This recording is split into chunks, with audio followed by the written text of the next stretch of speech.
Ayan. Itong unang topic natin is si Ombudsman Carpio, Ombudsman Martires tsaka si Carpio. Pero i-share natin yung screen. Nakalimutan kong i-share. Ayan. Sabi rito, walang consent Carpio School Samuel Martires on public rights to SALN, no? Or SALN. No, sabi dito, former Supreme Court Associate Justice Antonio Carpio said that the restriction implemented by former Ombudsman Samuel Martires on the release of the statements of assets, liabilities, and net worth has rendered the Code of Conduct and Ethical Standards for Public Officials and Employees, Republic Act 6713, unenforceable. Ayan, nako. Dali, unenforceable ba daw? In an interview on Billionaire News Channel, on point, broadcast journalist Pinky Webb asked Carpio about the memorandum issued by Martires during his tenure as ombudsman, which required requesters to obtain the consent of the concerned officials of a or employee before releasing his or her SALN. I don't agree with that because the law says the public has the right to access that information at reasonable hours of the day. It doesn't say that you are to get the consent of the person then the law cannot be enforced because the public official or employee will just say, no, I don't want, Carpio said. So dito lumalabas na talagang mukhang nalabag ni Ombudsman Martires yung batas, no? Sabi dito, when asked if Martires could have violated RA 6713, Carpio replied, I suppose so because it's very clear the law says the public can access the SALN at reasonable hours of the day. Oh, siguro hanggang alas 8 ng gabi. Pwede pa. Dapat ma-access yan, no? So Carpio said Ombudsman Jesus Crispin Remulla initiative to make it easier for the public to access SALN is positive development. Ito nga, no? Kaya ang dami rin kasing parang nagiging anomalya. Kasi yung ombudsman, very, very powerful yan, no?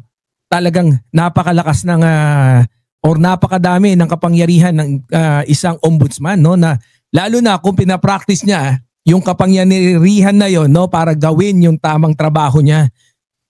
Kamakailan nga lang ang daming medyong kabalbalan neto ni Martires, and one of which is yung pag-ano ng SALN, no? Pagpahirap, no? Kung saan kailangan mo pang mag-request. At yun nga, sabi ni dating Justice Carpio, napakadaling sabihin lang, no? I-brush off mo lang pag tinanong ka, pwede ko ba mantingnan yung SALN mo? Pag tinanong mo yung isang politician, sasabihin niya lang, hindi, wala na. So that means na malaki ang posibilidad nga raw na na-violate yung RA 6713. No, ako dito I agree, no. Yun nga yung lagi natin sinasabi. I think na ikinasa nila ng administrasyon ni Duterte ang pagkasa ng korupsyon is ito yung nag-initiate. Ito yung kasa. Ikinasa nila, isinara yung mga SALN, pinahirapan kung paano makakakuha, no? And then saka nangurakot. 'Di ba? Ura-ura. Wala paligoy-ligoy pa, pagkasara kurakot na. Ganun yung lumalabas na sistema. Unfortunate for them or even for yung predecessor ni ni Ombudsman Boying, yan. Ngayon, gagawin na ni Ombudsman Boying, no? Yung kanyang trabaho. I think it's a good move. Sabi nga ni dating Justice Carpio, I mean that's in accordance with the law. He's just complying with the law, Carpio added. Maraming bumibilib ngayon kay Antonio Carpio, kay Ombudsman Boying, no? Dahil nga yung sa maliksi niyang pagpapatupad ng batas, no? Alam nyo, maganda nga, no? At magaling na etong ating mahal na ombudsman naka-recover sa dalawang imposibleng no, almost impossible na surgery.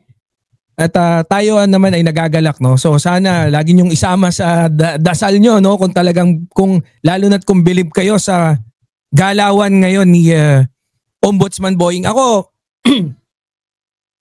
happy talaga ako, no. And sana walang paligoy-ligoy, birahin na to ni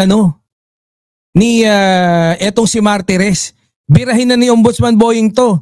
Una, i-check na rin yung SALN neto, no? Tapos tingnan yung mga timelines ng mga galawan neto kung kailan ba talaga inapprove yung kay Senator Joel Villanueva, 'di ba? Tapos buksan na rin yung agad-agad at ura-urada niyang dinismiss na kaso ni Magalong. Patay ka, Magalong. Nadamay ka na. Usapang ombudsman eh. Oh. Dapat bilisan ang kilos. Hindi, pero talaga mabilis ang kilos ni Ombudsman Boying at nakakatuwa nga, no. Yun, masarap kasing ulit-ulitin, no. Yung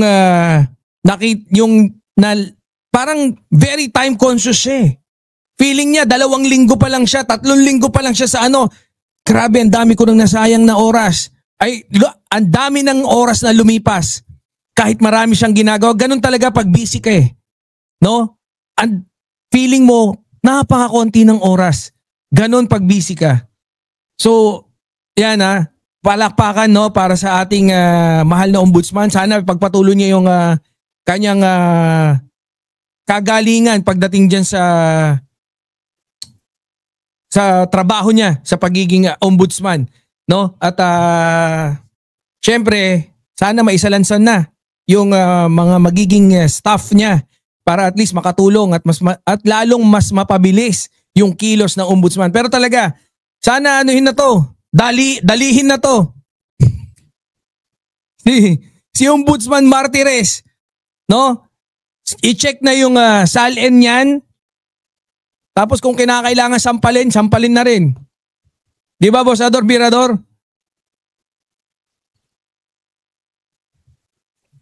Ayan. Hindi, kasi eto nga, no, nung mga umpisa, parang medyo kay Ombudsman Boying. Kasi parang nga sabi niya, kasi mahirap banatan yung sinundan natin eh, no? Kasi utas ombudsman din daw. And I believe si Martires medyo confident talaga siya eh. Na parang I'm still untouchable kahit nung wala na siya dyan sa pagiging ombudsman. So, kilala naman tong si Ombudsman Martires, no, nakaklase. Or kung natatandaan ko ba ng tama is schoolmate, no, ka-fraternity ni Digong. Etong si Martires, no? Ka-fraternity niya dun sa Alpha Pi Pangit Omega. Hindi ko alam. Hindi ko alam kung ano yung frat nila, pero yun, napakinggan natin sa news na kung saan eto nga ay talagang sanggang dikit, no? Talagang masasabi mong kaibigan. Malakas to kay Digong eh. Kasi parang hindi ko maalala kung may posisyon na yan, no? Hindi niya pa natatapos yung posisyon niya. Tapos parang nabakante yung pagiging ombudsman, ipinasok siya kagad sa pagiging ombudsman. And I think it paid off naman, no, sa part ni Duterte. Dahil talagang grabe ang paghimod sa puwet, no? Sa mga angkan ng Duterte, itong ombudsman na to. Oh, pati si nakaligtas yung kaso. Dapat buksan na yon, ha? Kami nananawagan dito sa Birahan PH kasama ng mga birador namin dyan sa baba, no? Na sana buksan niyang kaso ulit ni Magalong.